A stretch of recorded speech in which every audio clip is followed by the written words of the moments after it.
울산시가 겨울철 한파 등에 대비한 노숙인 특별 보호 대책을 시행합니다.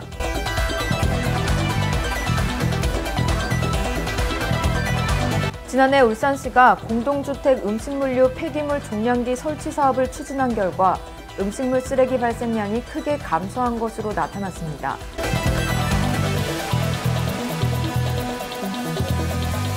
지난 24일 울산 농수산물 도매시장에서 발생한 화재로 생계에 어려움을 겪고 있는 상인들을 돕기 위한 온정의 손길이 이어지고 있습니다.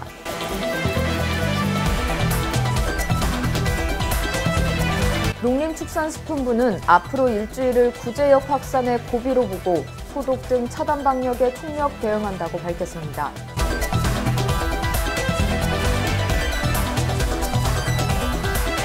밥죽 간편식을 가장 많이 하는 구매 가구는 가구주 연령 40대로 가구 원수 5인 이상인 가구로 나타났습니다. 자세한 내용 잠시 후 뉴스로 전해드리겠습니다. 안녕하십니까. 신동아 방송 울산 뉴스 최민서입니다. 뉴스를 시작하겠습니다. 울산시가 겨울철 한파 등에 대비한 노숙인 특별 보호 대책을 시행합니다. 주 추진 사항으로는 노숙인 보호와 실태 확인, 노숙인 발생 지원 체계 구축, 재난 대비 현장 지원 등입니다. 먼저 한파 대비를 위해 순찰을 강화하고 보호시설 입소를 원칙으로 노숙인들에게 온수와 핫팩 등 겨울철 용품을 지원할 계획입니다. 또 필요시 긴급 생계, 주거, 의료를 지원하며 기초생활보장제도의 서비스도 연계해 나갈 예정입니다. 이 밖에도 한랭, 대설과 같은 재난 피해를 최소화하기 위해 방한보, 방한화, 침낭 등을 재해구호 기금으로 지원하여 겨울철 취약계층 보호에 대응해 나갈 계획입니다. 정복근 복지여성건강국장은 노숙인들이 위기 상황에서 벗어나 사회에 복귀할 수 있도록 거리 순찰 및 보호시설 현장을 점검하고 필요한 서비스를 적극 추진하겠다고 밝혔습니다. 지난해 울산시가 공동주택 음식물류 폐기물 종량기 설치 사업을 추진한 결과 음식물 쓰레기 발생량이 크게 감소한 것으로 나타났습니다. 울산시는 2018년 공동주택에 음식물류 폐기물 종량기를 설치해 운영 상황을 분석한 결과 전년 대비 음식물 쓰레기 발생량이 평균 39.7%가 감소했다고 밝혔습니다. 구군별로는 중구 47.4%, 남구 38.5%, 동구 1.9%, 북구 31.8%로 각각 줄었습니다. 음식물류 폐기물 종량기는 각 세대에서 음식물 쓰레기를 배출할 때 무선 인식카드를 통해 배출자와 무게를 인식합니다. 그리고 중앙 시스템에 자동으로 전송돼 버린 양만큼 배출 수수료를 부과하는 방식입니다. 이에 따라 각 세대에서 배출한 음식물 쓰레기 양과 수수료를 바로 확인할 수가 있어 주민들의 자발적 감량 효과가 큰 것으로 나타났습니다. 울산시는 총 678대의 종량기 설치를 운영하고 있으며 올해는 380대를 추가적으로 설치할 계획입니다. 특히 올해부터는 신축되는 공동주택에 사업 시행자가 의무적으로 종량기를 설치하게 돼 있어 설치율이 더욱 높아질 전망입니다.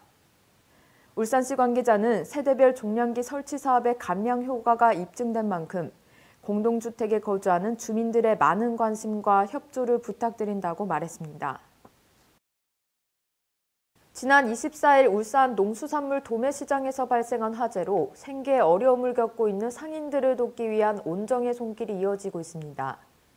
울산시는 피해 상인들의 지원을 위해 지난 25일 관계기관 대책회의를 갖고 세정과 금융지원, 생활요금 감면, 영업 편의시설 복구, 심리회복 상담 서비스 등을 실시하고 있습니다.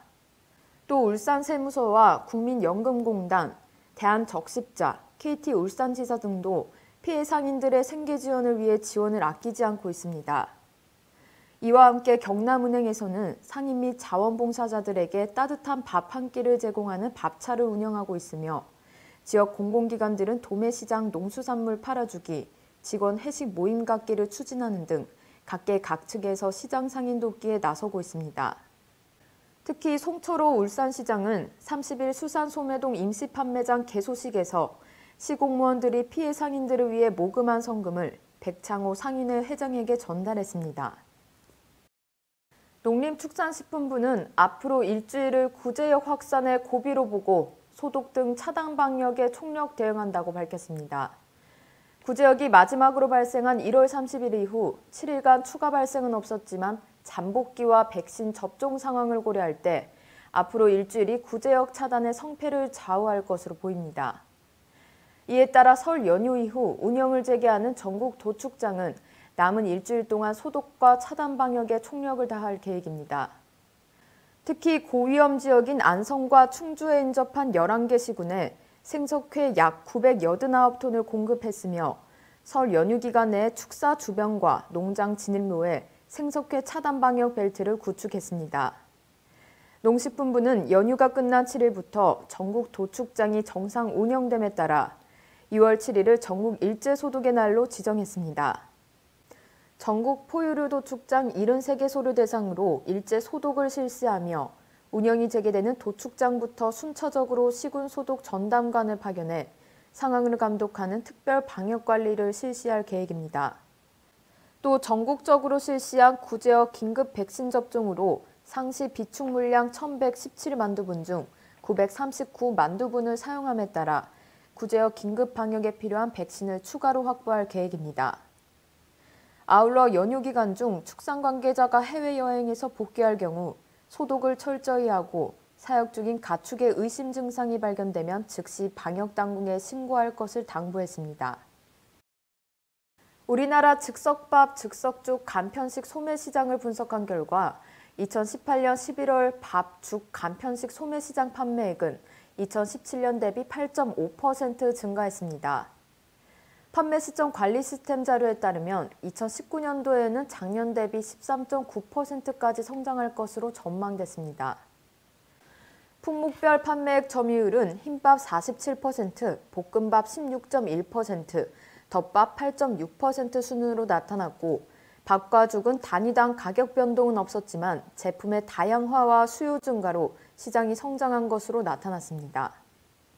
또 소비자 패널 3천 가구를 대상으로 분석한 결과 밥죽 간편식을 가장 많이 구매하는 가구는 가구주 연령 40대로 가구 원수 5인 이상인 가구로 나타났습니다. 가구주 연령 40대 가구와 5인 이상 가구는 구매액 증가율도 높아 향후에도 시장 성장을 주도하는 주요 소비층이 될 전망입니다. 이상으로 뉴스를 마치겠습니다. 시청해주신 여러분 고맙습니다.